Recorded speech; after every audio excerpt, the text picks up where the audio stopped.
One day, a young boy approached his Zen master, burdened by thoughts he struggled to understand. "Oh, wise one," he began, "why do I keep having sexual thoughts? They consume my time and energy, making it hard for me to focus. I constantly feel drawn to the opposite sex, and it's overwhelming. How can I make sense of these feelings?" The Zen master looked at the boy with a warm smile, sensing his inner turmoil. "My friend," he began gently, "the thoughts you experience are natural. They are part of being human. But like all things, they need to be understood, not feared or rejected. Sexual desire or lust is an emotion rooted in our nature, present to serve a purpose. Let me guide you to see it differently and use it in a way that brings balance and wisdom." The boy's questions reflect a universal struggle, understanding desires, especially powerful ones, and finding ways to live in harmony with them rather than being overwhelmed. In this conversation, the Zen master sheds light on these thoughts and offers timeless advice on transforming and managing them rather than allowing them to control us. The master began, "First, it's important to realize that whatever arises naturally within us is not inherently wrong. Desires, including sexual desires, are embedded in every living being's nature. This energy serves an essential purpose. Without it, life would not continue. So, sexual desire isn't something external that you have picked up. It is part of being human, much like the instinct to eat or sleep. This energy exists to preserve life."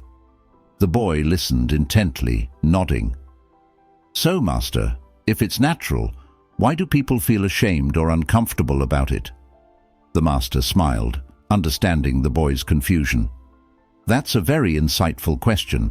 The way people see sexual desire varies widely due to cultural beliefs, societal norms, and personal experiences. Some people view it as something taboo or even shameful, while others may be more open about it. But remember, desire itself isn't good or bad. Like any emotion, it just exists. How we handle it is what matters. Think of it like hunger. Eating is essential for life, yet overindulging can lead to harm.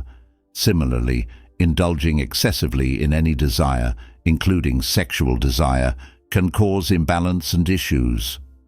The boy paused, absorbing these words before saying, "I think I understand, Master. These thoughts are natural, but I feel like they're taking over my mind." The master continued, "When desire feels overwhelming, it can be due to an underlying cause. One reason is a lack of purpose or direction in life.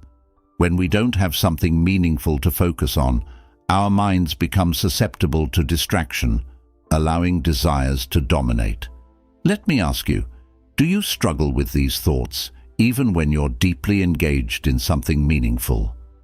After reflecting, the boy replied, "No, Master.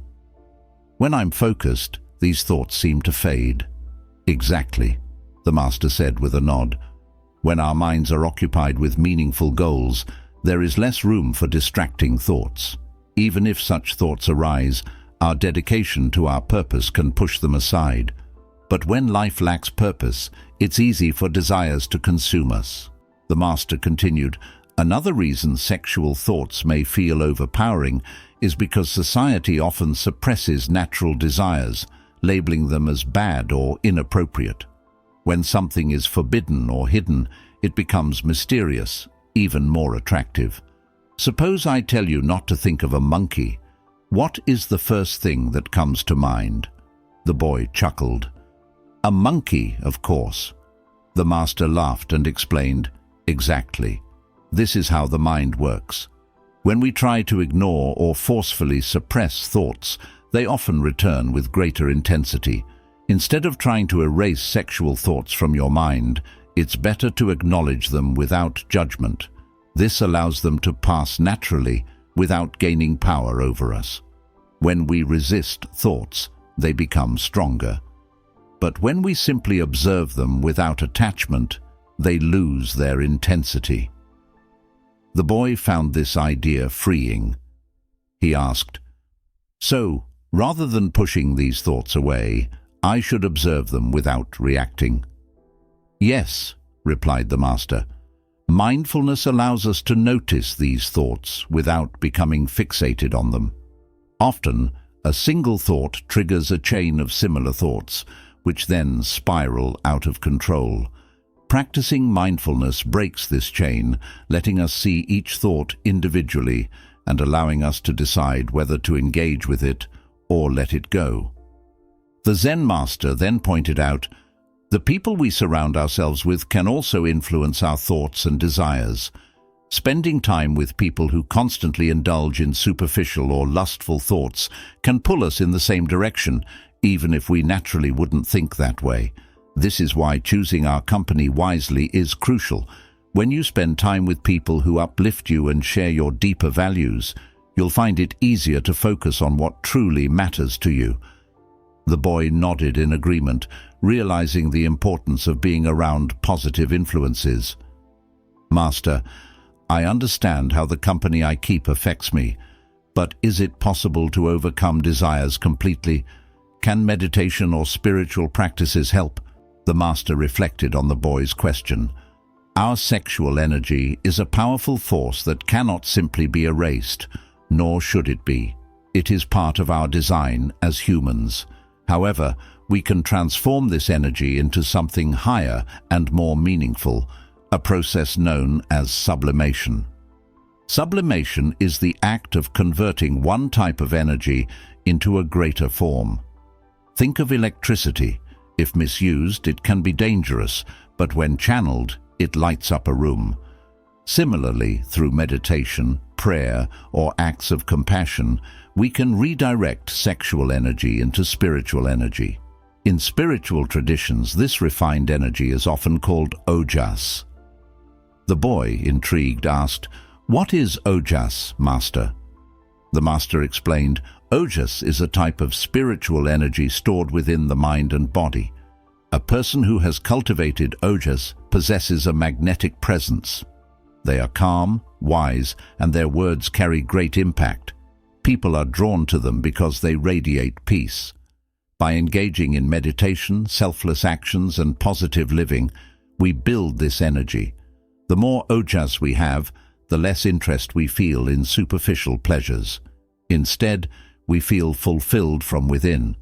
Achieving this inner peace reduces the intensity of our desires and allows us to live in harmony with them." The boy was inspired by the master's explanation.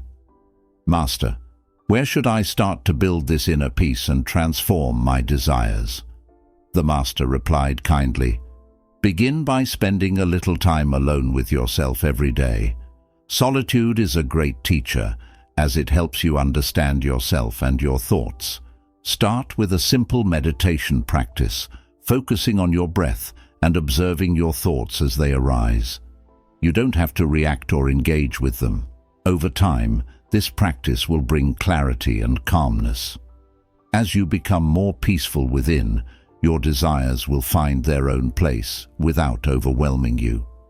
He continued, "Meditation is not about suppressing thoughts, but about observing them with acceptance. As you meditate more, you will find that these desires lose their grip over you. It's a process of gradually transforming your energy and focus into something higher." The boy left the Zen master's presence with a lighter heart and a clearer mind. Through the master's wisdom, he had learned to see his desires not as obstacles, but as opportunities for growth and transformation. He realized that the answer was not in trying to forcefully control or suppress his thoughts, but in understanding them and allowing them to exist without letting them dominate his mind.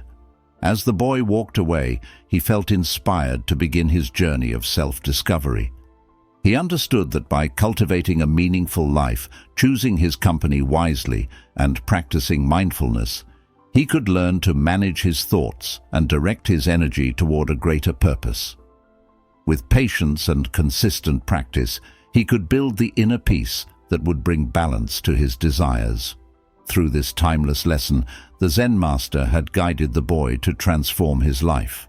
The young boy now saw that self-mastery was not about rejection or suppression, but about rising above one's desires by embracing them in a wise, balanced way. This journey marked the beginning of his path to inner peace, one that would lead him toward harmony with himself and the world around him.